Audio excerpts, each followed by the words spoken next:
ঠাকুরগাঁও সদর উপজেলার বালিয়া ইউনিয়নের বাদপাড়া এলাকায় আয়োজন করা হয় গ্রাম বাংলার ঐতিহ্যবাহী ঘোড়া দৌড় খেলার। স্থানীয় বিএনপির সহযোগিতায় ও ভুল্লি বাদপাড়া যুব সংঘের আয়োজনে এই খেলার আয়োজন করা হয়। মঙ্গলবার ৬ মে বিকেলে এই খেলার উদ্বোধন করা হয়। খেলায় দূরদূরান্ত থেকে সাওয়ারিরা ঘোড়া নিয়ে আসেন দৌড় প্রতিযোগিতায় অংশগ্রহণ করে।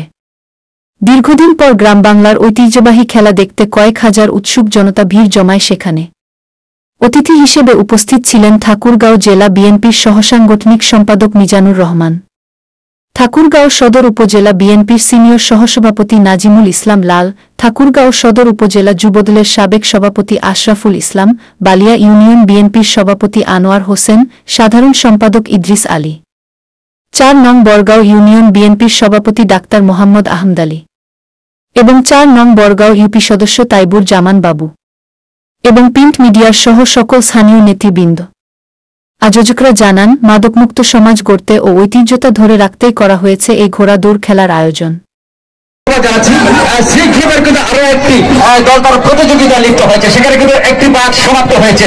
এটি কয়টি পাকে হবে? 5 পাকে নির্ধারণ হবে, যেটা শুনছিলাম আমরা। 5 পাকের মধ্যে কৃষক দল রয়েছে জনাব মোহাম্মদ রইসুল ইসলাম, সভাপতি হাসনান বালিয়া ইউনিয়ন যুবদল, রয়েছেন জনাব মোহাম্মদ এএমজি গফুর, সাধারণ সম্পাদক হাসনান বালিয়া ইউনিয়ন যুবদল, রয়েছেন জনাব মোহাম্মদ আব্দুর রাজ্জাক।